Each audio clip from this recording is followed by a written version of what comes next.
apa gitu kan. Yang paling aman itu kalau dia diangkat pada jenjang pendidikan sudah D4 atau S1. Ya. Kalau dari D3 diangkat, ya ini untuk menuju ke jenjang jabatan yang selevel D4 itu butuh proses lagi dan itu juga semakin kompetitif sekarang. Ya. Jadi sekarang ada istilahnya kuota ya. Jadi setiap jenjang jabatan itu dibatasi. Karena setiap perpindahan jenjang jabatan itu sangat signifikan ya terkait dengan tunjangan kinerja ya.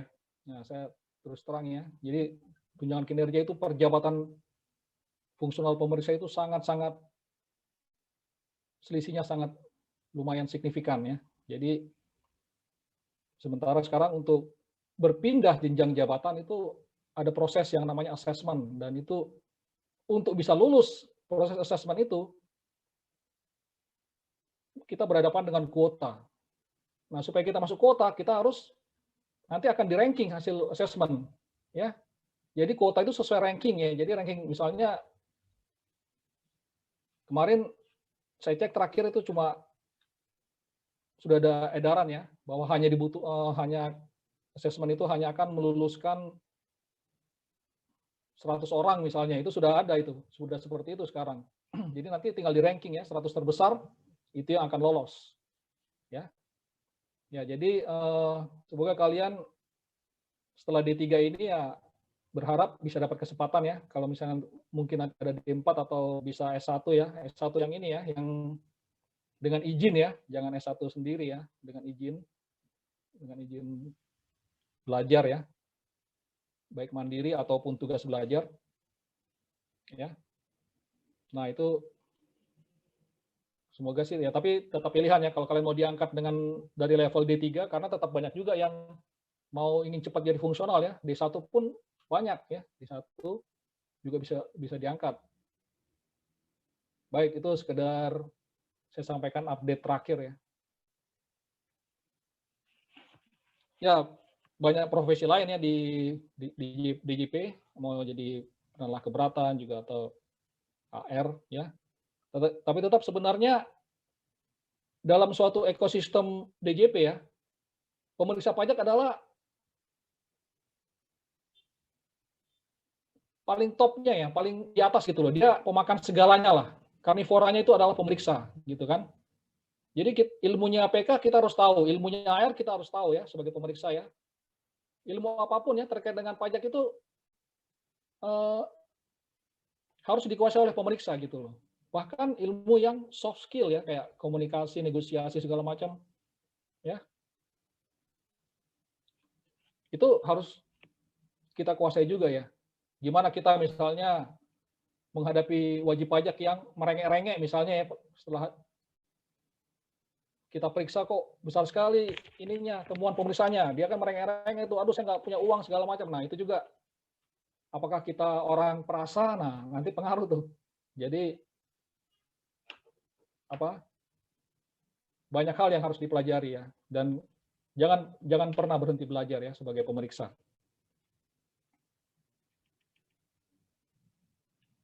Baik ya, jadi nah sekarang ini kita sampai di pelaksanaan ya. Ini sepertinya yang buat slide ini dosen kalian ya, Pak Febrian ya.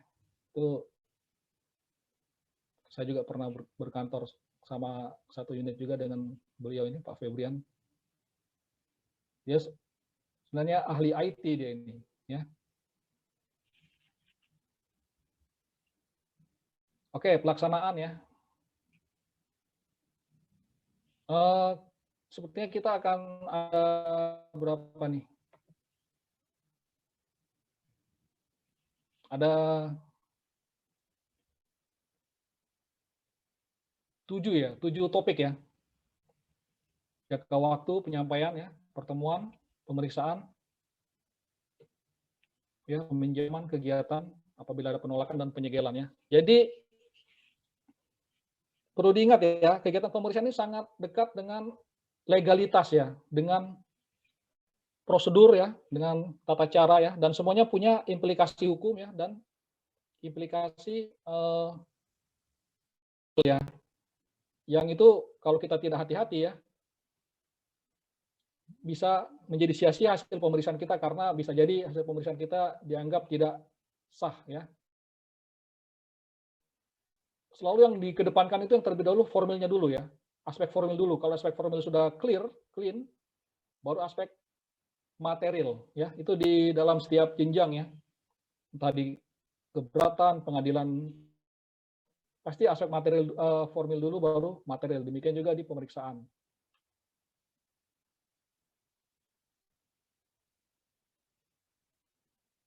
Ada kasus bahwa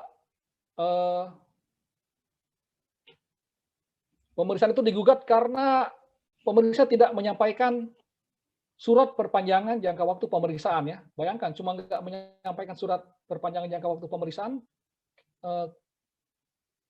hasil pemeriksaan kita bisa digugat dan dianggap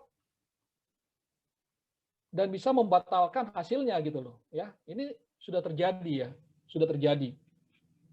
Hanya tidak melampirkan satu lembar itu ya, namanya surat perpanjangan jangka waktu pemeriksaan. Nanti ada di slide ini. Nah, makanya kita mulai dengan jangka waktu ya. Nah, jangka waktu itu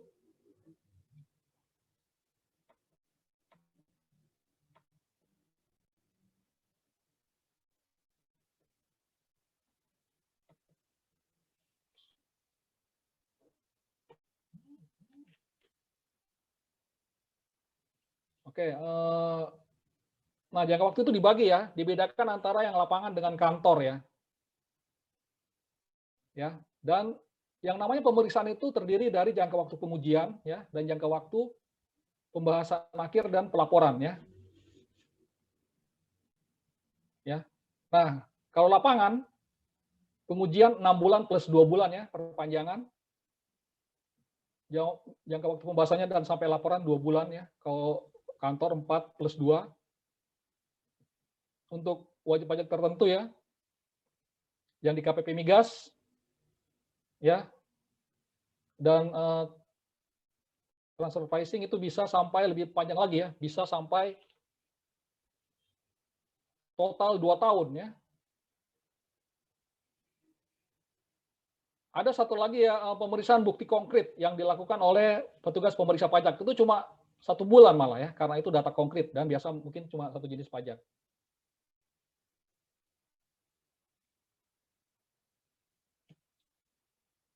Nah, jadi kalau saya tanya, berapa total maksimal penyelesaian pemeriksaannya supaya kita tetap dapat IKU? Karena penyelesaian yang tepat waktu itu ada IKU-nya ya.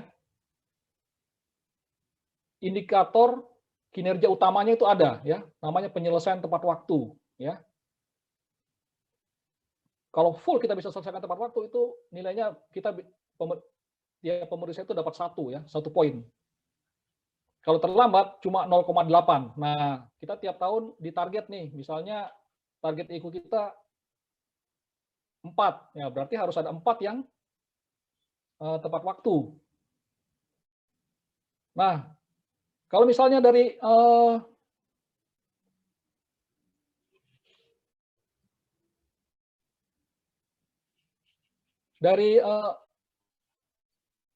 kalau misalnya kita butuh 4 ya, terus kita tidak tepat waktu, berarti kita harus selesaikan berapa SP2 untuk dapat 4.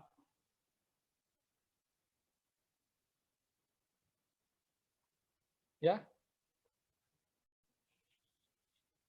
Tadi kan kalau kita tepat waktu kan dapat 1 ya. Jadi kalau kita targetnya 4. Kalau nggak tepat waktu cuma dapat 0,8 ya. Jadi kita harus butuh SP2 minimal 4. Kalau tidak tepat waktu kita cuma dapat 3,2. Padahal targetnya 4. Jadi harus butuh berapa SP2? 5. Berapa? 5 SP2. Siapa yang jawab tadi?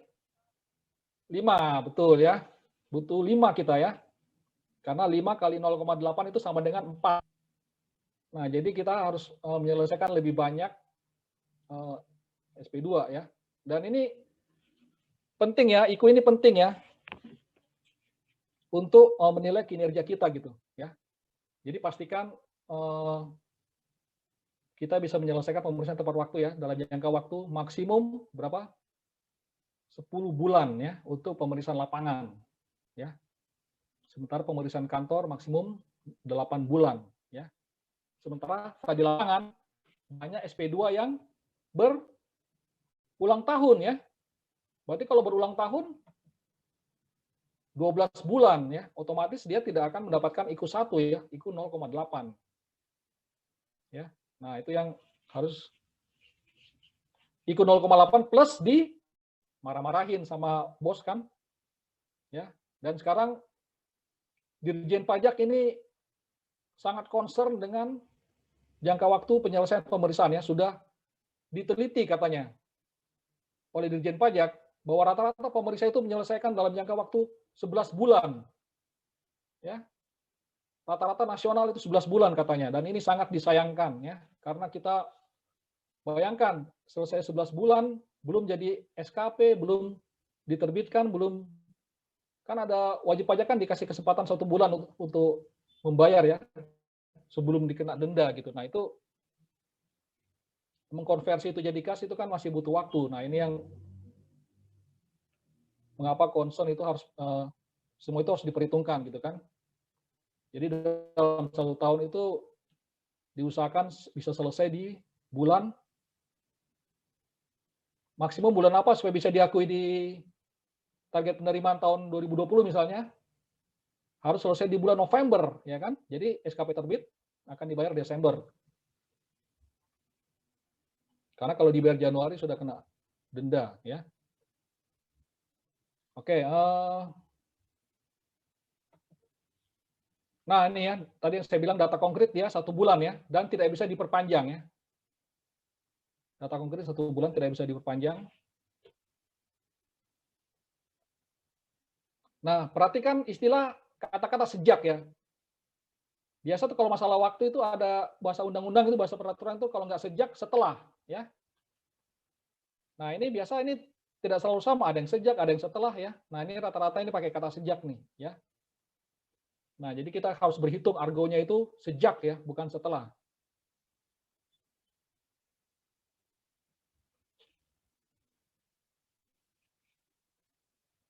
Oke, nah ini juga perhatikan juga kalau menyampaikan sesuatu itu harus jelas ya.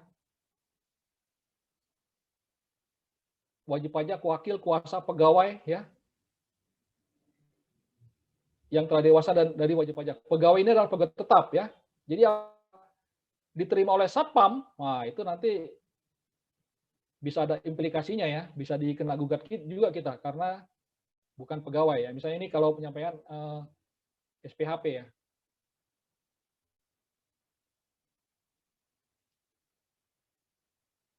Kalau ada pertanyaan langsung aja. Nah ini tadi ya, jadi perpanjangan. Nah ini perpanjangan ya, ini tadi saya bilang ya, perpanjangan ini harus dibuat ya. Kalau kita memperpanjang tadi kan normalnya 6 bulan ya kan, kalau mau diperpanjang 2 bulan lagi harus kita buat surat ya.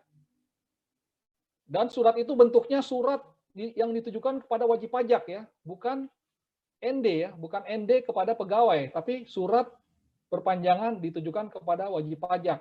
Jadi surat itu untuk wajib pajak yang kita periksa, bukan untuk pemeriksa ya. Makanya itu bisa menjadi objek gugatan kalau wajib pajak merasa, loh kok saya tidak pernah menerima surat perpanjangan padahal sudah melewati 6 bulan gitu kan. Nah itu pernah ada yang kena gugat dan dimenangkan oleh pengadilan pajak. Bayangkan sudah capek kerja berbulan-bulan, ya kan? Kita dikalahkan oleh kelalaian kita untuk membuat satu surat yang namanya permintaan perpanjangan jangka waktu pengujian ya.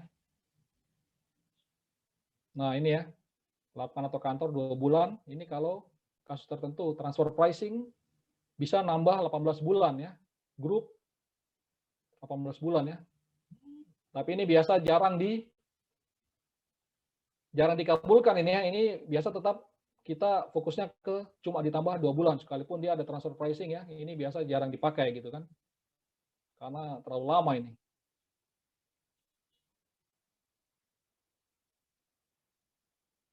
Karena sekarang kita juga sudah semakin inilah ya, efektif ya.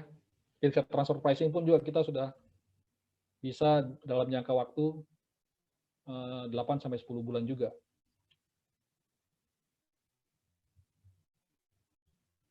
Ini sama kantor harus alasan untuk diperluas. Ini nanti kita cantumkan. Biasa yang paling sering itu alasannya itu karena ini ya, yang B. Ya. Yang B. Ini A jarang, ini A jarang, A jarang ya. B yang sering-sering nih yang kita jadikan alasan. Kita masih menunggu konfirmasi. Ya.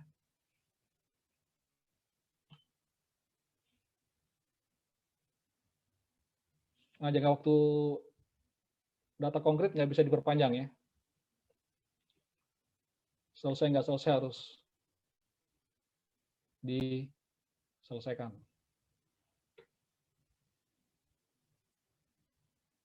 Nah ini ya, yang tadi saya bilang harus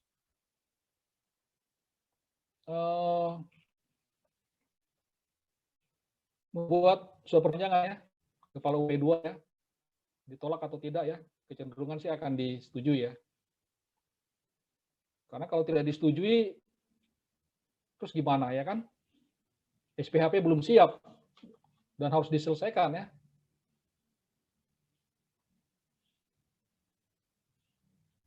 Jadi tetap harus kecenderungan harus diterima ya, karena supaya juga wajib pajak tahu ya bahwa secara institusi mengizinkan perpanjangan itu gitu. Jarang sih yang ditolak.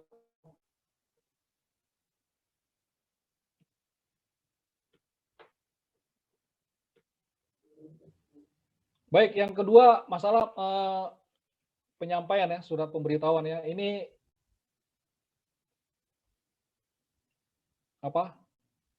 menyampaikan surat pemberitahuan pemeriksaan ya, dan surat panggilan kalau pemeriksaan kantor.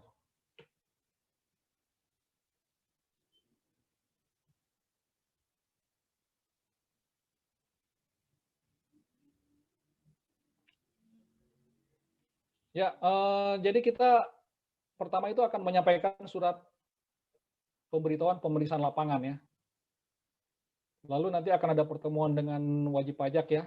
Jadi kita akan menyampaikan juga namanya surat mengundang ya, SPAN, surat panggilan untuk datang ke kantor ya untuk pertemuan pertama ya. Dan kita hanya sesuai dengan aturan yang terbaru ya, yang Per 07 itu ya, 2000 berapa itu? 2017. Sepertinya itu yang datang harus direksi ya. Dan kita meminta direktur utama yang datang ya, atau direktur keuangan lah. Pokoknya direksi ya. Bukan komisaris ya, harus direksi ya, karena direksi lah yang dianggap sebagai wakil wajib pajak badan ya, kalau badan. Dan juga tidak bisa dikuasakan ya, karena kita ini pertemuan pertama dan kita mau mempelajari proses bisnis wajib pajak ya, bukan membahas hasil pemeriksaan. Kalau hasil pemeriksaan bisa ada kuasa ya, konsultan ya, atau yang dikuasakan.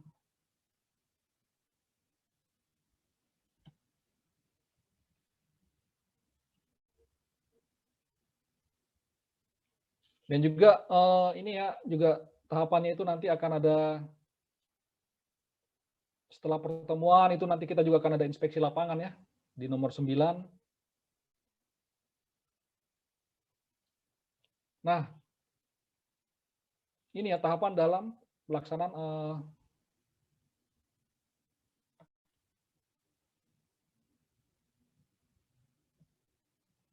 pemeriksaan itu ya.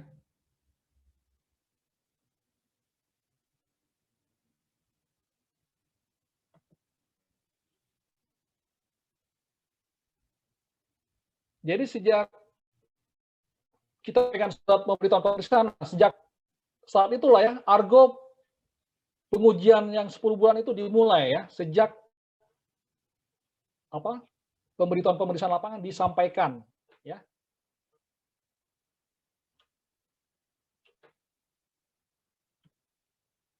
Jadi sebenarnya pemberitahuan pemeriksaan lapangan itu isinya itu sama dengan SP2 ya, surat perintah pemeriksaan pajak ya.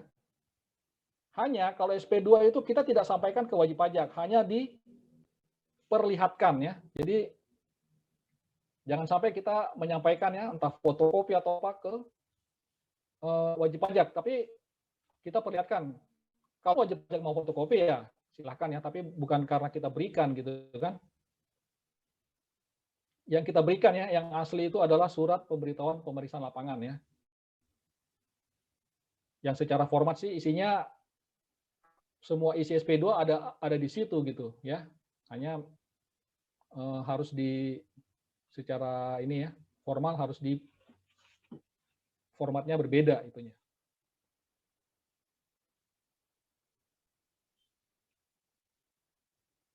Ya, ini kita ada di sini, belajar di sini pelaksananya ada SPPL ya, surat pemberitahuan pemeriksaan lapangan dan surat panggilan untuk pertemuan ya. Lalu nanti kita akan ada pertemuan ya. Lalu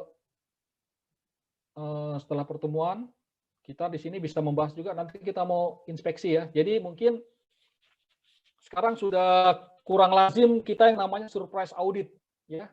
Kayaknya semuanya sekarang sudah by design ya. By konfirmasi ya.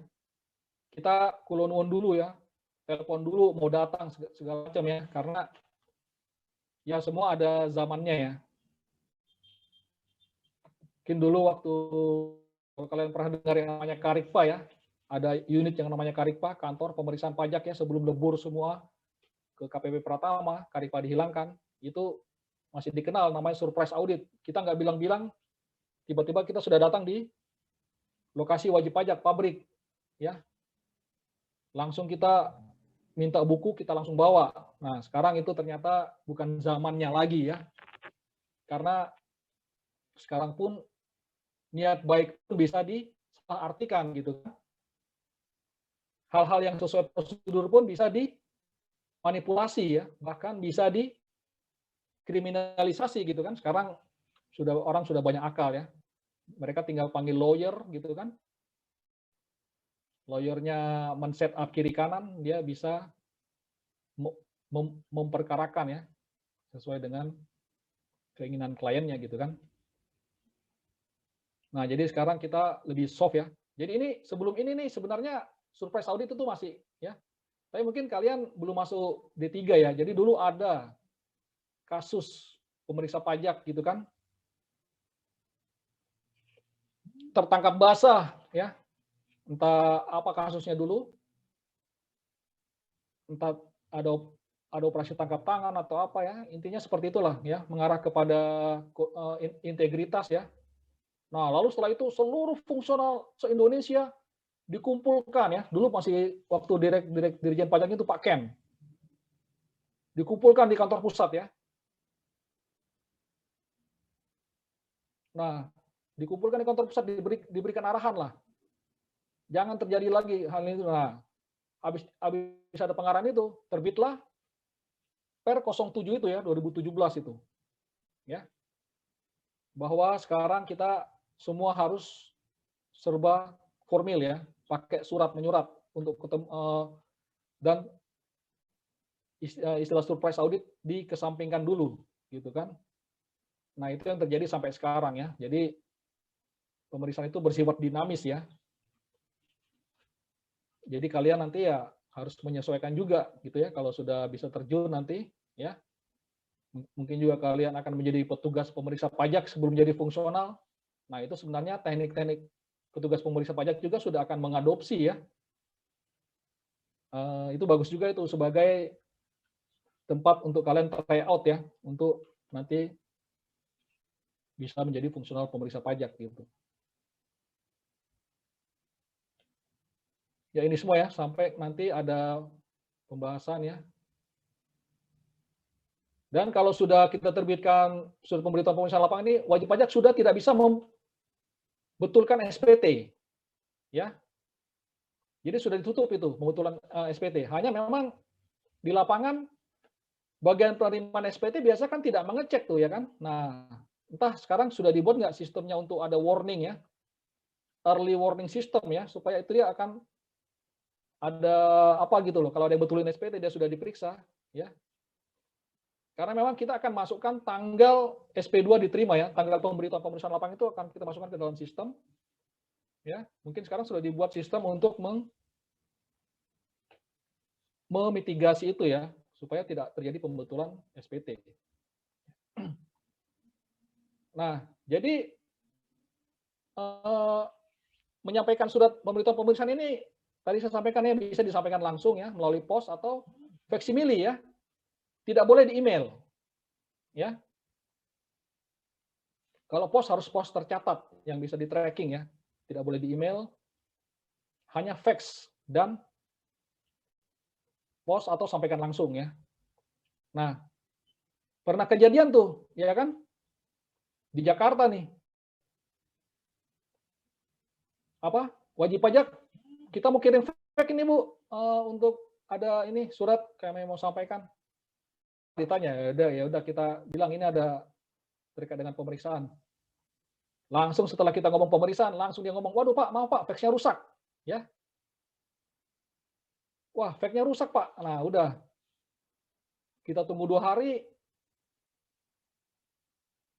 kita coba lagi kirim ya kan, pakai fax juga. Oh, faxnya sudah bagus, sudah masuk.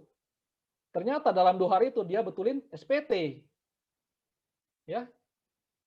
Nah itulah ya. Jadi sekarang itu terjadi padahal ini perusahaan besar ini ya.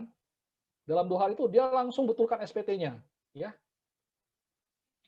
Supaya dia mungkin akan mengurangi potensi temuan kita gitu kan yang nanti akan ada sanksinya kan. Kan kalau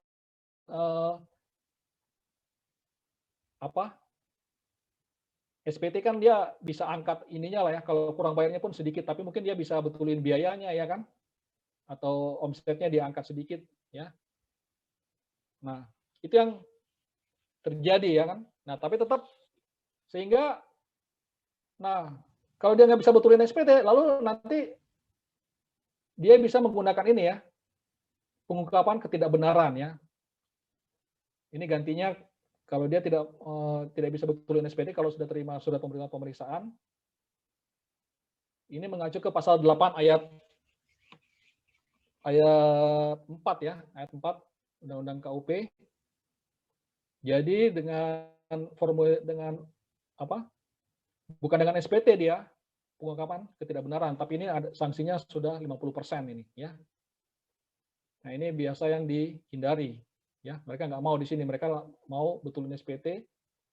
Nah, cari-cari alasan dulu lah ya supaya nggak langsung terima surat pemberitahuan gitu kan. Seperti kasus tadi.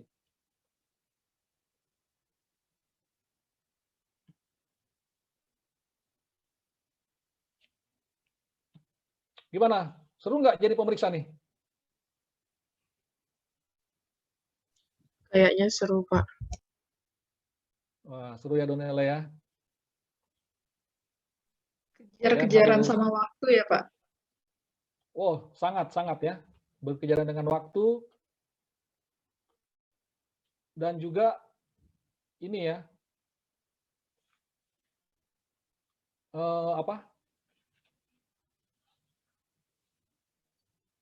waktu dan dengan ini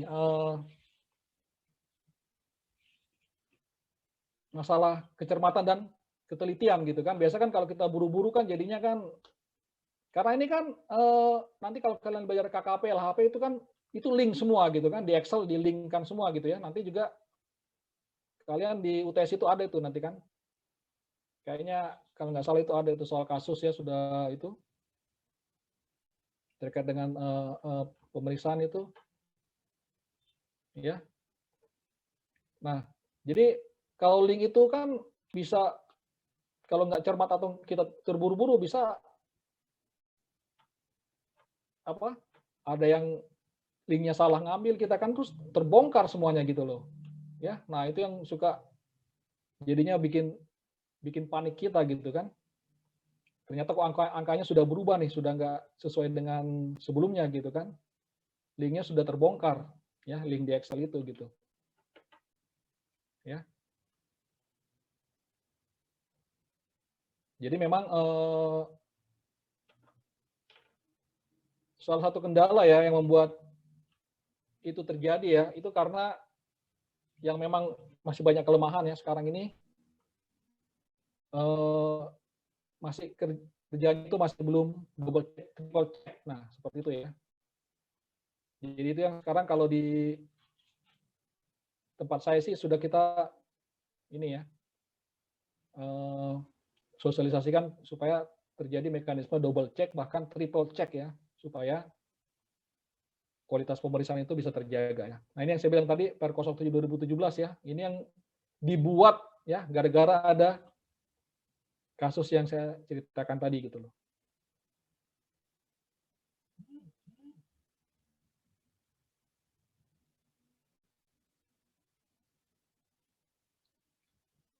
Nah, ini ya disampaikan kepada wajib pajak meskipun di sini dibilang ya disampaikan melalui faksimili ya, pos, pengiriman surat dan jasa pengiriman ya.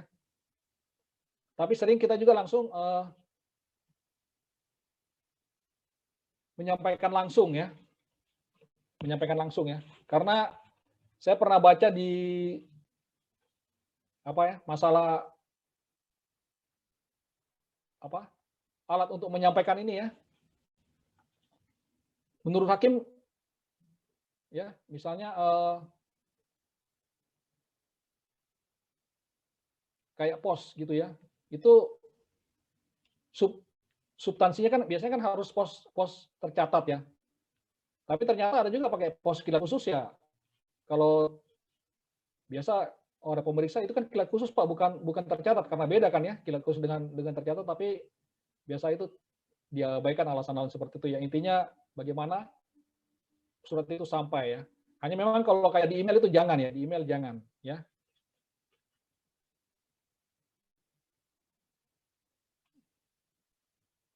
Ini yang ada bukti pengiriman ya. Pokoknya cenderungannya masih bersifat fisik lah ya, bukan elektronik. Nah, ini bersampaikan dengan surat panggilan ya untuk melakukan pertemuan ya.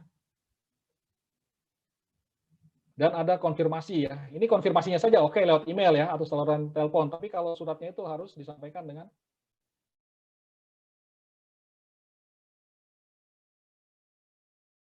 dapat betulkan SPT. Nah, ini kurang ketutup nih namanya Febrian ya sebagai contoh di sini nih. Ini waktu ini kayaknya surat waktu Febrian di kantor pusat ini.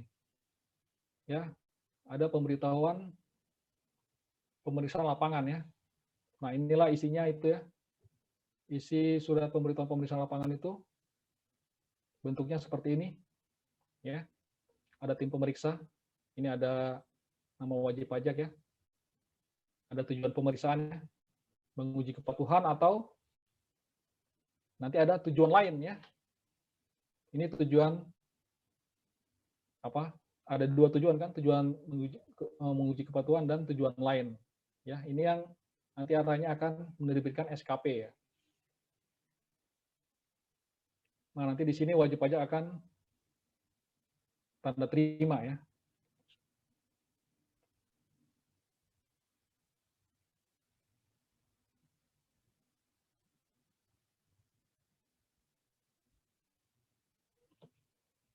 Nah, ini ada surat panggilan ya, sama. Di dalam surat panggilan itu kita tempat pertemuan ya, biasanya di kantor ya, di kantor, wajib di kantor kita. Nah, ini atau di bisa juga kalau apa? Misalnya kita di kantor pusat gitu kan. Kantor terus wajib pajak itu dia tidak bisa datang ya untuk ini ya, untuk nah kita bisa ke lokasi apa?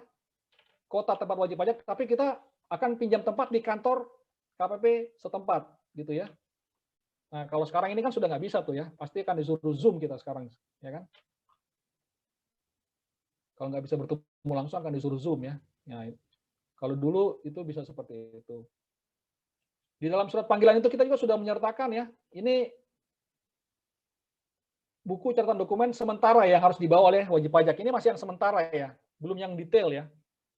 Karena kan kita masih belum tahu ya, yang kita butuhkan apa ini kan, karena kita belum mendapatkan pengetahuan mengenai proses bisnis wajib pajak. Ups.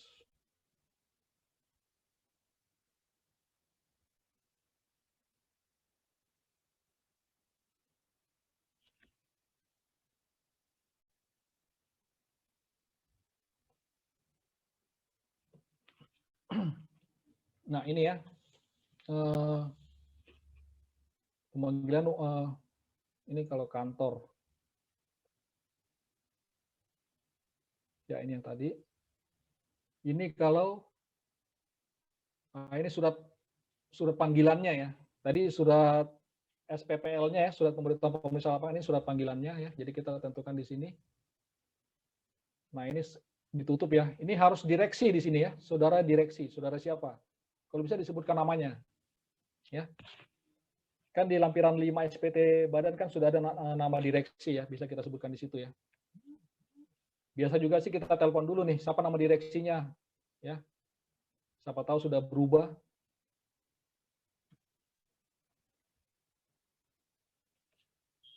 Ini penting ya, tanggal ini ya. Karena pada dasarnya sebenarnya tidak bisa di reschedule ya. Memang ini jadinya harusnya dikonfirmasi dulu ya. Kita jarang mereschedule. Kalau pada tanggal yang kita undang ini nggak hadir, nah nanti sudah beda urusannya tuh ya. Bisa kita menggunakan berita acara ketidakhadiran. Ya. Jadi biasa kita konfirmasi dulu bisa datang tanggal berapa, langsung kita masukkan tanggalnya di sini gitu kan. Ya. Jadi makanya sebenarnya saya bilang tadi sudah bukan surprise lagi ya, semua sudah by design.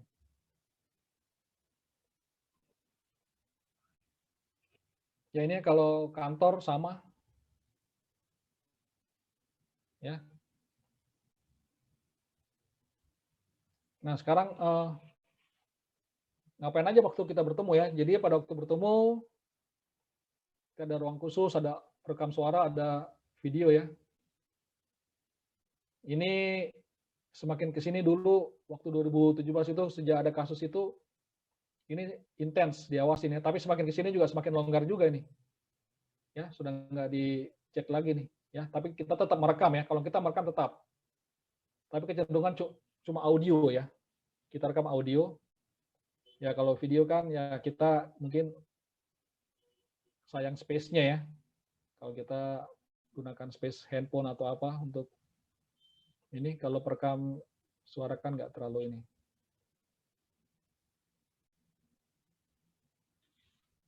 Nah, biasa ini belum bisa kita harapkan bahwa wajib pajak akan full membawa ya. Jadi ini biasa kita tetap kita berikan kelonggaran ya untuk waktu ya, jangka waktu untuk dipenuhinya buku catatan dokumen yang harus dibawa ya.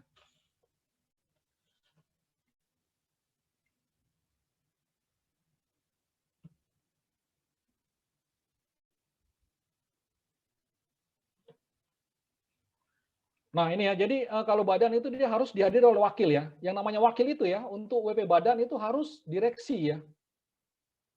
Karena sesuai undang-undang perseroan terbatas ya, yang namanya yang mewakili PT itu adalah direksi ya. Kalau CV harus yang persero aktif ya. Jadi ada CV itu harus yang aktif, bukan yang kalau CV ya. Nah, kalau PT harus direksi, ya. Berarti kalau direksi kita ngeceknya di anggaran dasar ya. Jadi di sini belum main ya, konsultan belum terlibat, ya. Karena ini kan hanya penjelasan secara umum mengenai bisnis, bukan membahas hasil pemeriksaan ya.